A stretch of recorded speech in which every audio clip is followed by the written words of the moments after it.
Good evening, everybody, and welcome to another edition of the Sports Exchange. My name is Scott Morgan, Roth the Motor City Madmouth, and in studio here is Candy Ebling. Hello, everybody. And Charlotte Batts, CEO Rick Curdy. And Rick, glad to have you back on the program. Thanks, guys, for having your program. All right. Well, Rick, what is your rant for the evening? Well, you know me, I'm very shy, so. I can hardly tell. Okay. Yeah, well, NFL's starting to come back, and of course, what's back now? The idiotic combine.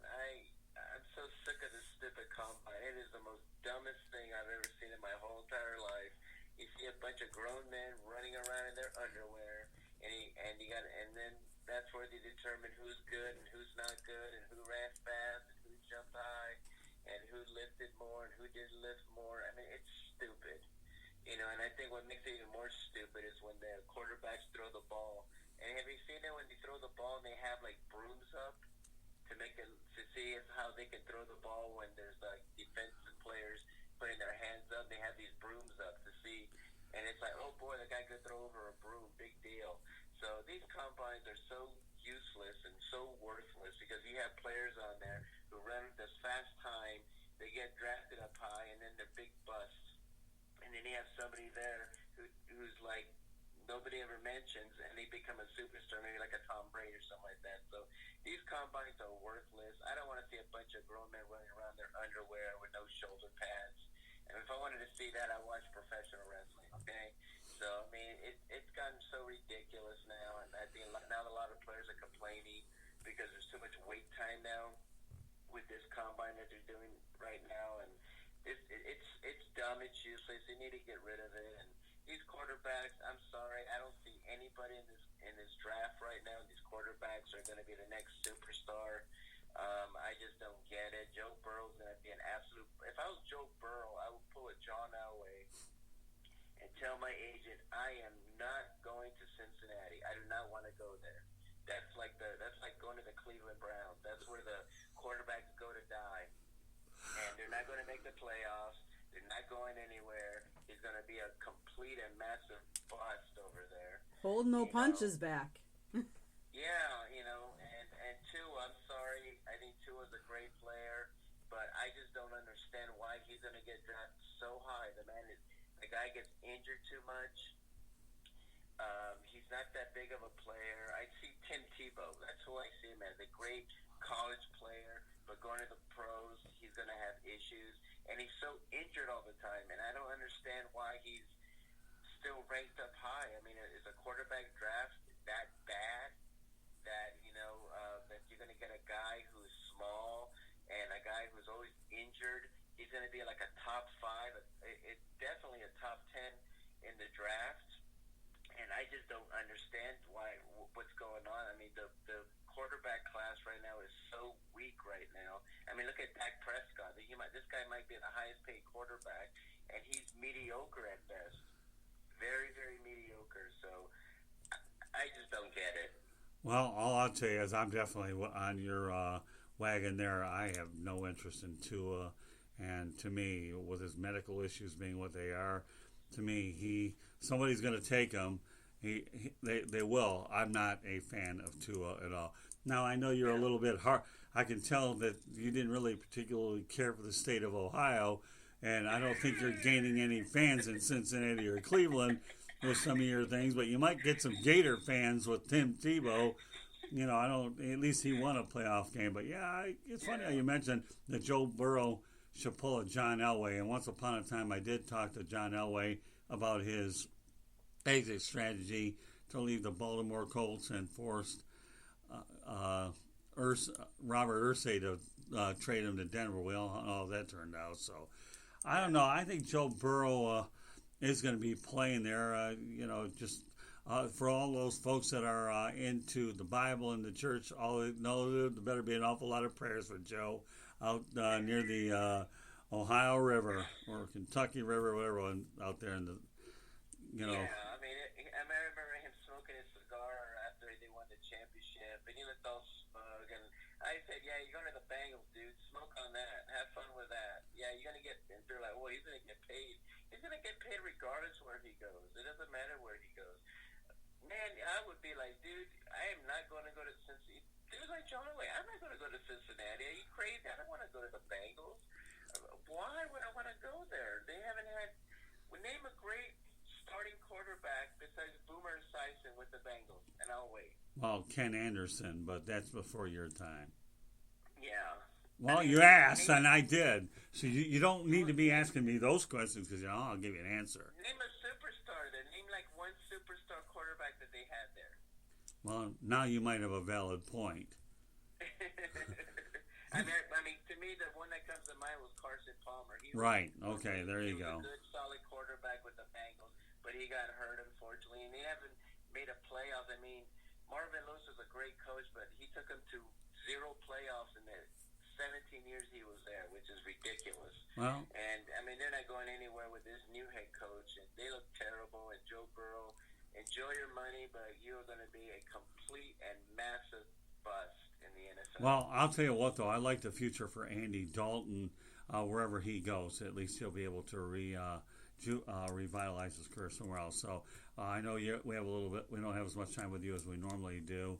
But any final thoughts about what you talked about before you can promote what you're doing? Yeah. Hey, Andy Dalton, the Panthers desperately need a quarterback since Cam Newton's always hurt. Hey, come here. We'll take you. I don't mind having the red rifle here in Charlotte. I'll take them. Okay, and what do you want to do to promote yourself in terms of what you're looking to get done, Rick? Just go on our website. I'm trying to bring Major League Baseball to Charlotte. Our website is www.charlottebats.com. We're on Facebook at Charlotte Bats.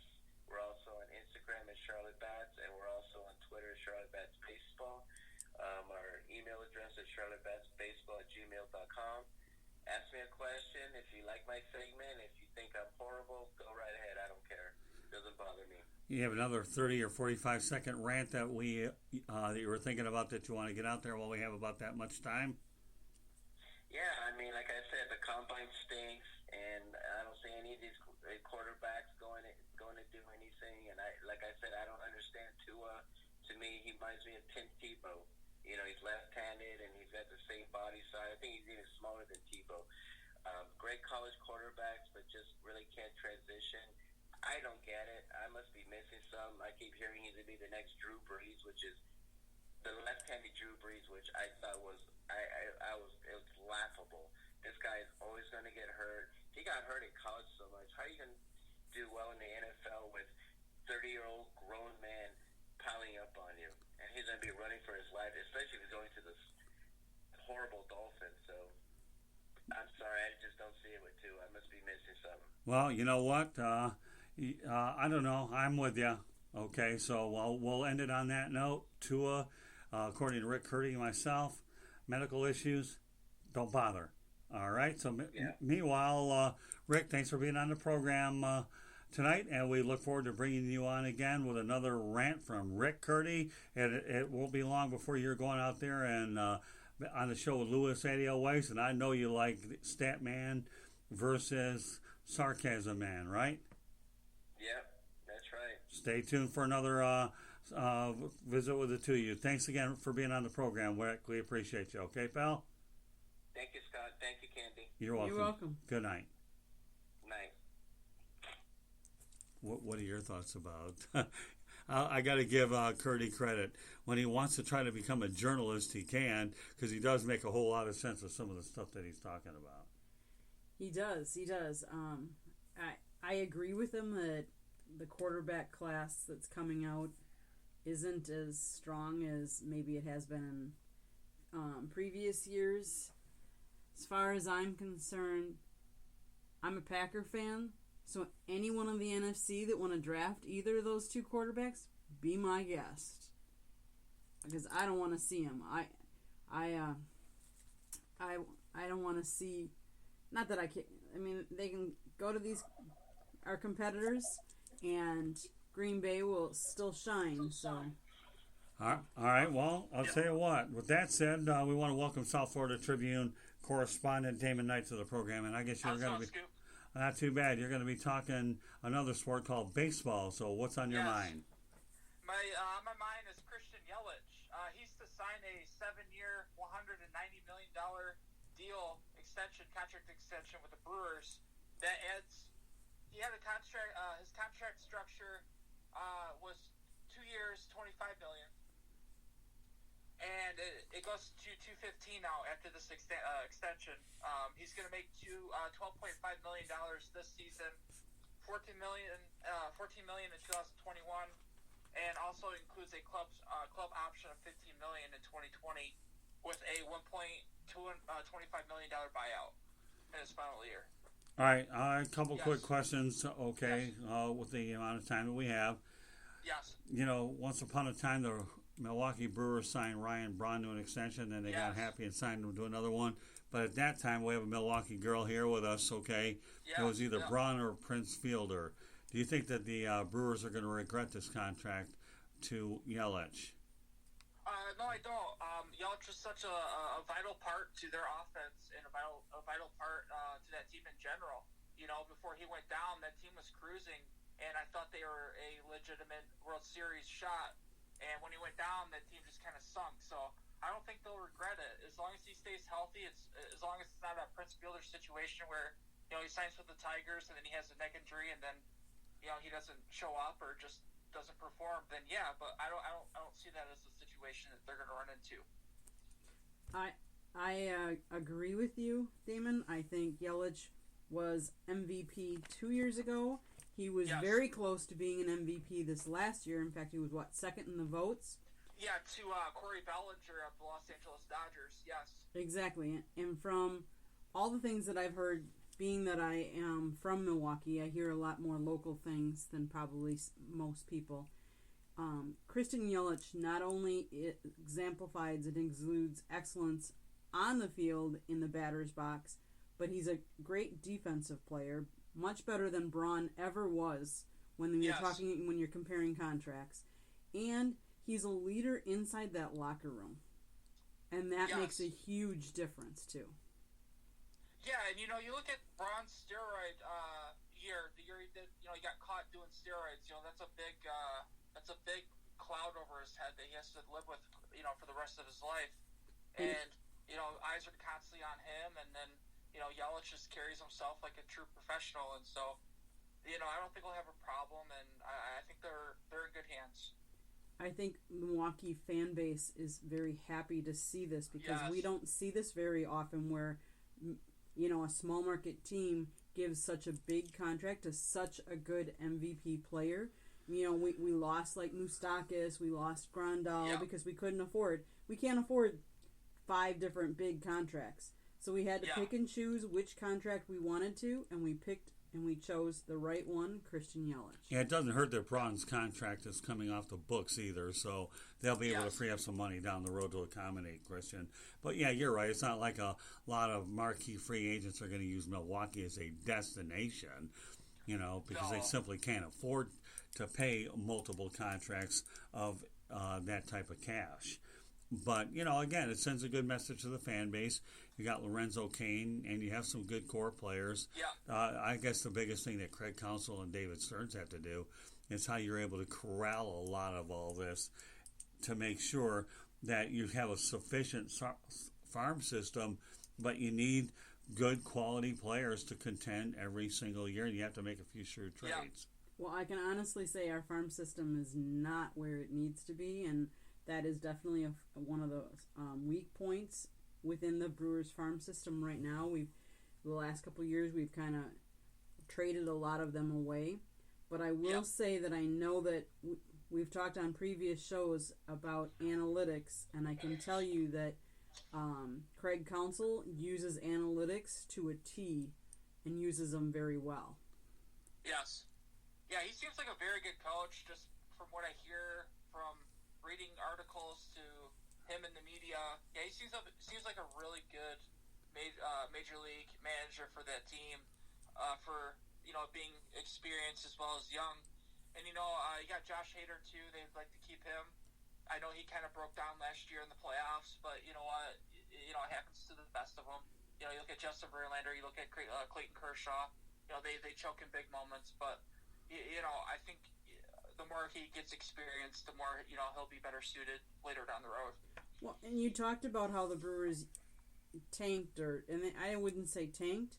They did very well. They almost beat the Nationals in that game. You know, they had one bad couple. They had a couple bad luck plays that happened, or they would have been there. Well, I wouldn't use the word tanked. It's unfortunately at crunch time they weren't able to get it done against a determined Washington team. I do want to point out a couple things before we close the segment. Number one, Craig Counsell did win championships with the Florida Marlins and the Arizona Diamondbacks, and while he wasn't a great player, he was a key component of for both of those franchises. And everybody will tell you that lots of times some of not your superstars, but guys like him turn out to be very good managers. And also the Brewers are going to get Corey Knebel back, whom that was gone last year. So hopefully that'll take a little bit of the pressure off of Josh Hader, and that the bullpen for Milwaukee is able to more or less, not be taxed. Mm-hmm. Yeah. Let's hope. Yeah. They need quality pieces, or just players that mean a lot to them to stay healthy as much as they can possible, and to be in those big moments and come through. We don't know. We'll find out over time, but I'd give this team a chance. They're legit. They're scrappers. They play hard no matter what. Any small market team is going to be hurt by any big name player going down in injury. So any small market team, we need our players to stay as healthy as they possibly can. Man, if you look at the roster, like back when, they had Sabathia and Greinke and just a ton of players that just you're like, wow, I don't know how they didn't win it back then either. So, they came close.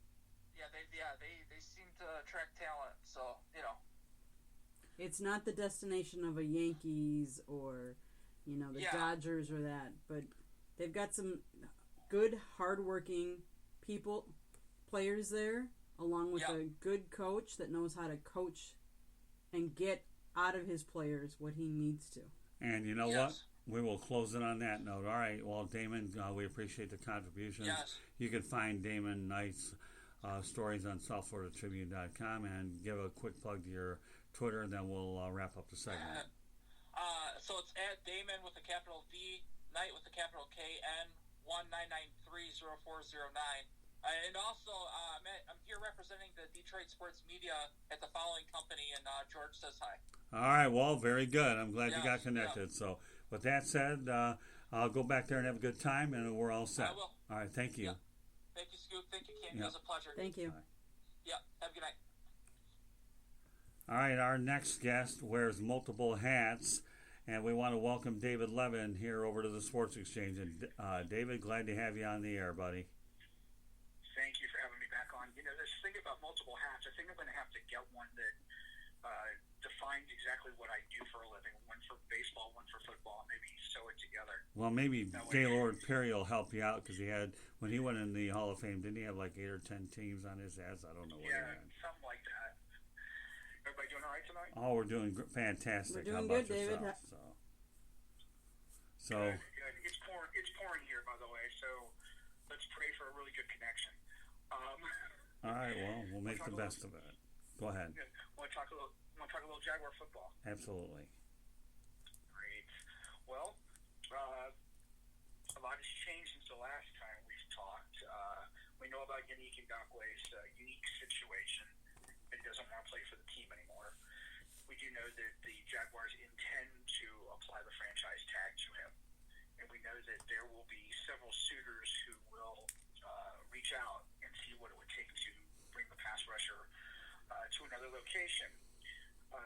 There's some interesting things that have developed since the last time we talked, where you've peeled away the onion, so to speak, and you see the different layers, how it has affected the team, and how it has affected the market for it's not free agency, but basically it becomes a free agent issue because it affects other players who are set to leave their teams and hope for riches. So, there's 5 or 6 teams that are prominent out there, Scott, that are going to probably take a swing at him and see if they can land him. Okay. First of all, at first when he announced it, I had done some research about teams with salary cap, availability, because he's asking for a contract, like we talked about, of $22 million a year. That may be flexible depending on maybe the team, and I'm thinking maybe that becomes an issue if he has a chance to go to a playoff team that has a legitimate shot at getting to a Super Bowl. Maybe he takes less. Maybe he still stands his ground at $22 million. Originally, I thought it was going to be the Baltimore Colts. Wow, sorry guys, Indianapolis Colts. Wow, you're aging yourself there, David. I am. We were talking about the San Diego Chargers forever, Scott. So I kind of so fun on that one. That's where the gray hairs come out, David. That's all right. But exactly. But it's possible. I was trying to do two of one. The Colts are a team that have a lot of salary cap money to spend. The Baltimore Ravens also may be interested. Ngakoue played at the University of Maryland. That's his home area. Right. They may work a deal. I know that there was some talk earlier in the year where Jalen Ramsey may have been a player that the Rams wanted to trade for. And Hayden Hurst, the tight end, who's from Jacksonville, was a possible trade chip. I could see that happening too, where the Ravens offer, maybe a second-round pick and Hurst for Ngakoue services. I heard today that the Raiders may be interested. The New York Giants have always been interested, and that's a growing story to watch because I believe he wants to play in New York. There was a story on ESPN earlier today that New York is a destination he would consider, and of course, being in the spotlight in the Big Apple, and he's a rising star. It fits. Then there's the Buffalo Bills, who need a pass rusher, and there's some other trade chips. Maybe Miami jumps in here, Scott. You might want to take a look at that downstate where you guys are. The Dolphins might be willing to part with their second-round pick for Ngakoue and maybe considerations. He fits their need because I know that they don't have down there. They don't have really strong pass rushers. That is something that has been talked about heavily, actually, over the last few days. That the Dolphins are going to be active in free agency, and they may actually try and trade for players in lieu of. So, I'm just giving you a tip down there for you guys down in South Florida to maybe take a look at. Okay. The thing about Ngakoue is that there's such negative backlash here. I don't know if you've been following on social media or whatnot. He played 4 years, and he played very well. He outplayed the contract. He was a third-round pick. They didn't expect him to be this, this all-pro, Pro Bowl type of player. And he did exactly what was asked of him, to the tune of $2 million this year. So when he's asking for a contract that he's worthy of, and the fans think that he is asking for too much, it's a weird thing. It's almost like the fan base turns on the player once he decides he doesn't want to, stick around if he can't have what he wants. Well, you've got a smaller market, so it's very easy for anybody to turn on anybody, whereas a market where you have 4 major sports, nobody frankly cares. It doesn't matter. Right. So, yeah, you definitely have a different animal for sure, David. Definitely. The Jaguars are in a weird spot, too, because they traded A.J. Bouye this week. It's not official yet. It can't be official until the start of the actual NFL season. I believe that's the 18th of March. They're sending A.J. to Denver for a 4th-round pick, which does a few things. First of all, it leaves a huge hole at cornerback in the secondary. It takes $13 million off the salary cap, which allows Jacksonville to have more flexibility in their ability to sign free agents or maybe even offer a deal to Ngakoue and see if they can still entice him. If he stayed with the Jaguars this year, they would still be on the hook for $19.3 million. They have $33 million and change right now that's available to them, and they're still going to potentially drop another 15 or 16 million depending on who they let go. So they have money to play with. I just don't know if they can pony up enough to say, okay, we've given you what you want. Maybe we can work out a long-term deal if you play on the 19.3 tag, and let's work something out for the next 4 or 5 years.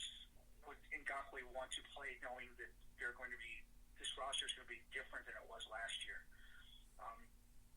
Basically, all of his, let's call them dogs, as Jalen Ramsey called them as soon as the announcement was made, that all these players are going to be jettisoned within the next year or two. So does he stick around to become the tried and true leader of this defense, where he is the focus of it, he and Josh Allen, and they build around him?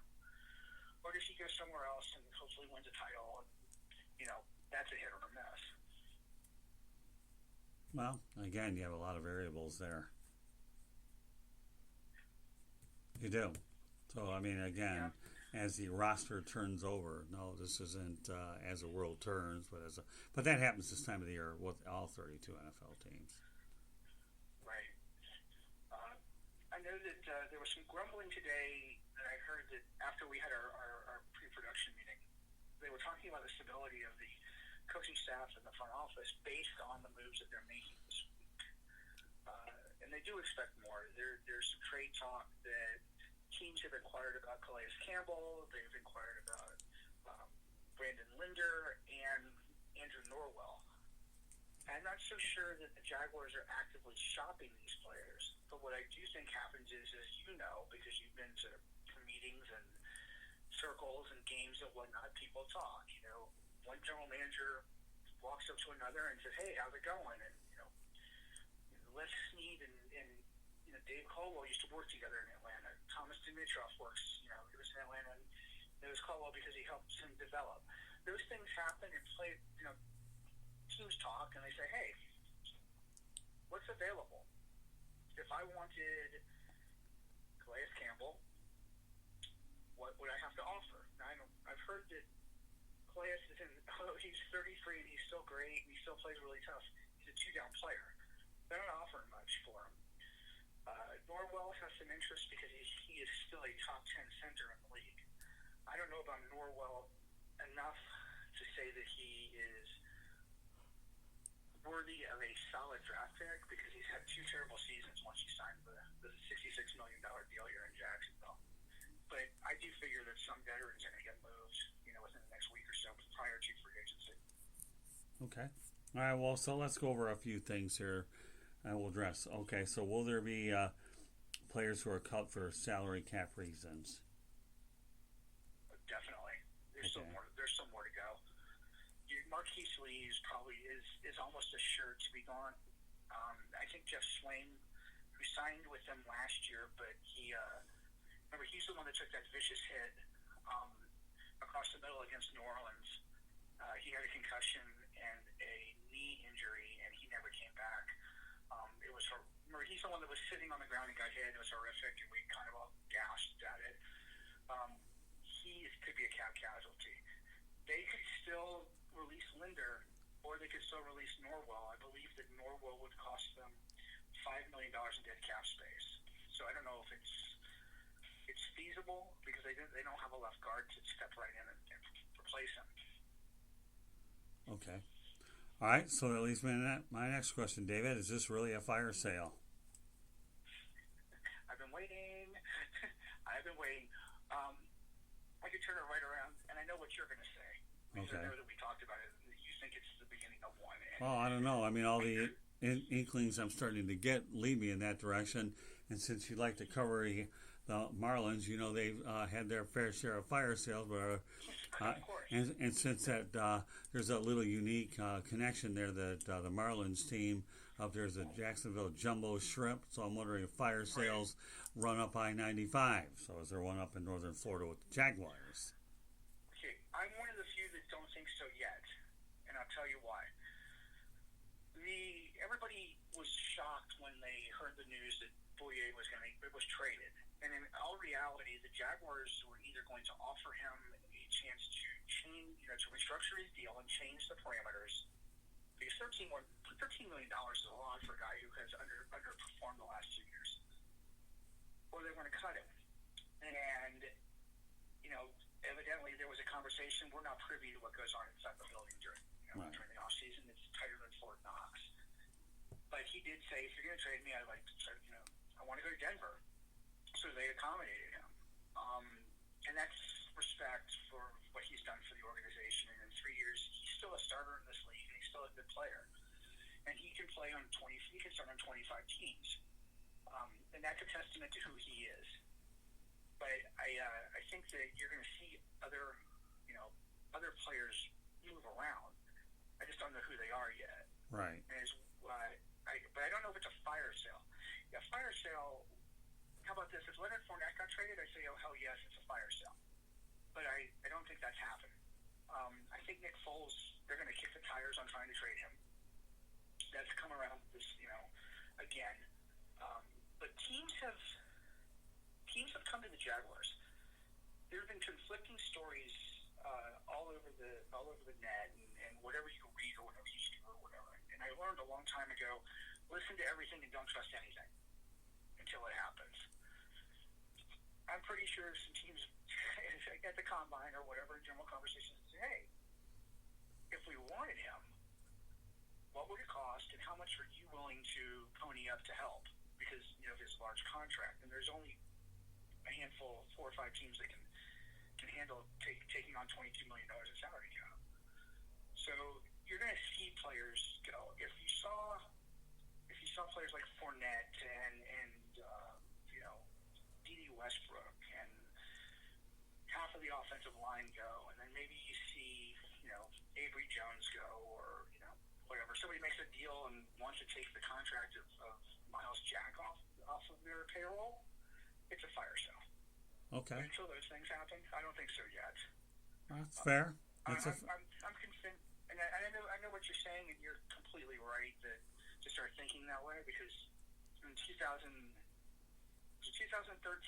when Maurice Jones-Drew was talking about how players are going to exit left and right, and then they traded Eugene Monroe, and they dropped a few players, and people were starting to panic, and it was the start of the Caldwell and Gus Bradley regime, and then nothing happened.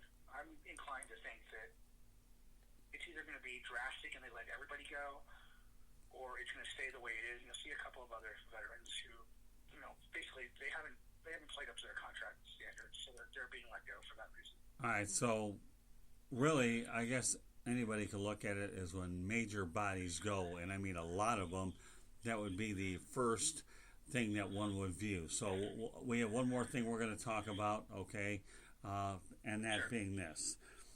Since it looks like the team may let other players go, as you've already stated, will David Caldwell and Doug Moreau be allowed to live out the remainder of the contracts through 2021 while the team rebuilds, if indeed you call it, because we all know that Shad Khan still believes there better be some improvements. So now this question becomes a bit more magnified based on the most recent roster developments, let alone the fact that you have Trent Baalke in the organization as well. Okay, you remember when you were in high school and you really hated math class and they gave you those word problems? I try to forget my high school days considering where I went to school. Okay. And math is something I've always tried to forget my problems. David, you're talking to a daughter of a math teacher. Okay, well, how about this? Okay, I'm sure that you got the math problems and you were like okay with it. But Johnny went to the store and had 10 apples and he bought 5 grapes and he saw Susie and he talked to her and he said hi and how many pairs did he come home with? Essentially, right. That's how it breaks down. I didn't think about this until I heard it this afternoon on one of the talk radio shows here in town. Shad Khan is the only one that has said this is win now. And I know that he is the owner, and we've discussed the good points and bad points of him owning this organization. I'm thinking that Caldwell and Marone and Baalke, because now you have Baalke, you have to include him in this deal. They have their own idea of how they're going to make this work. And if they go to Shad and say, listen, I can make this work, but I need another year, then yeah, they get to play out their contracts. Remember, too, even if they get fired at the end of the year, Khan is on the hook for two head coaches, and then he's got to go, the head coach and the general manager, and then he's got to go ahead and replace them with other money. Right. So, it's a financial juggernaut, cluster, I don't know what you want to call it.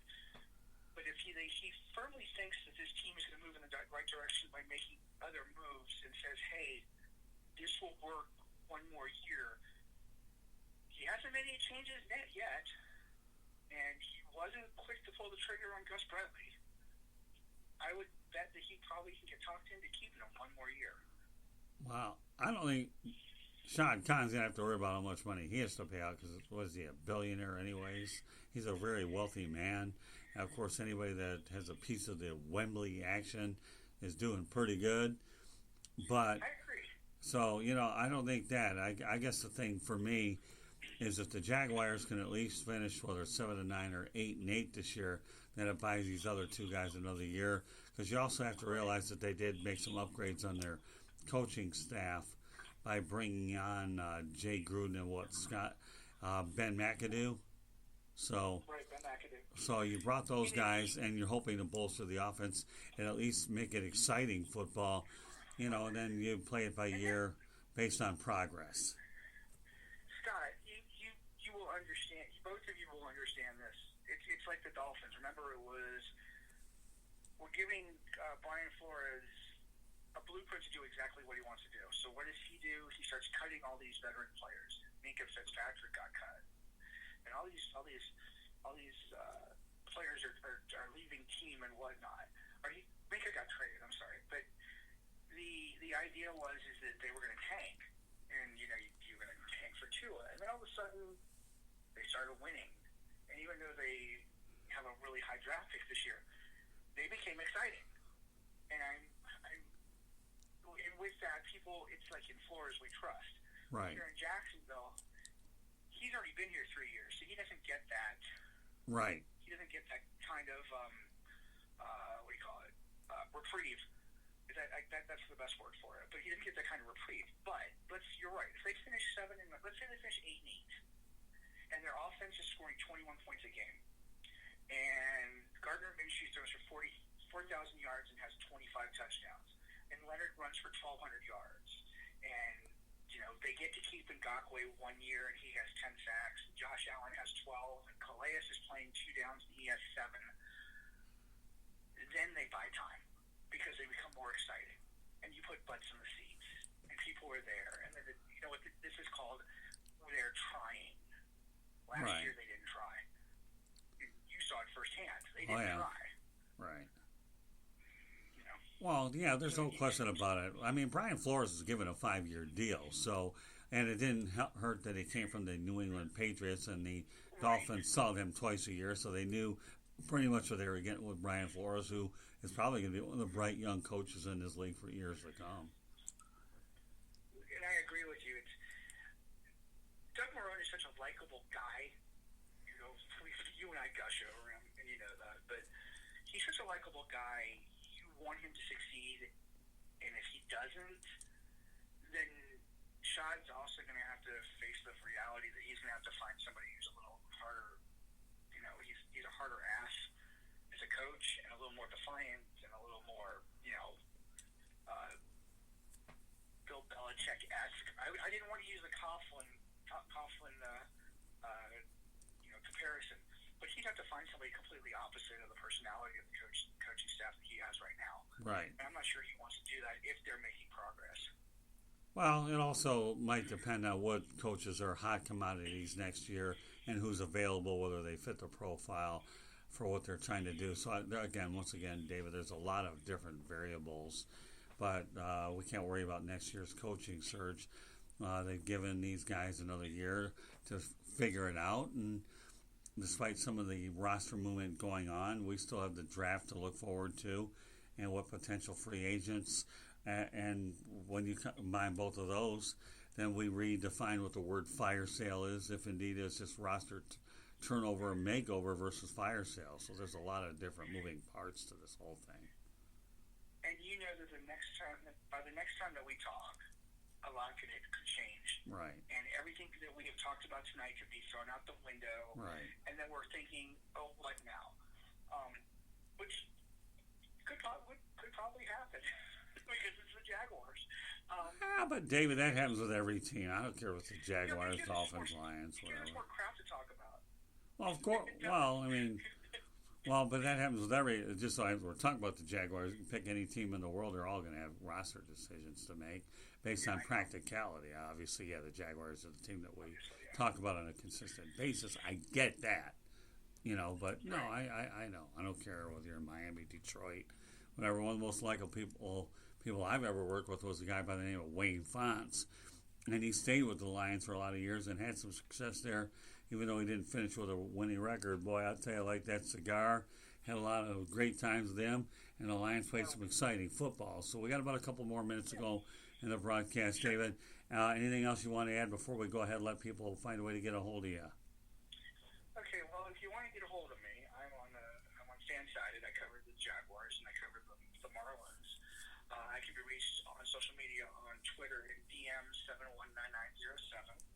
I put a lot of work on there for baseball and football.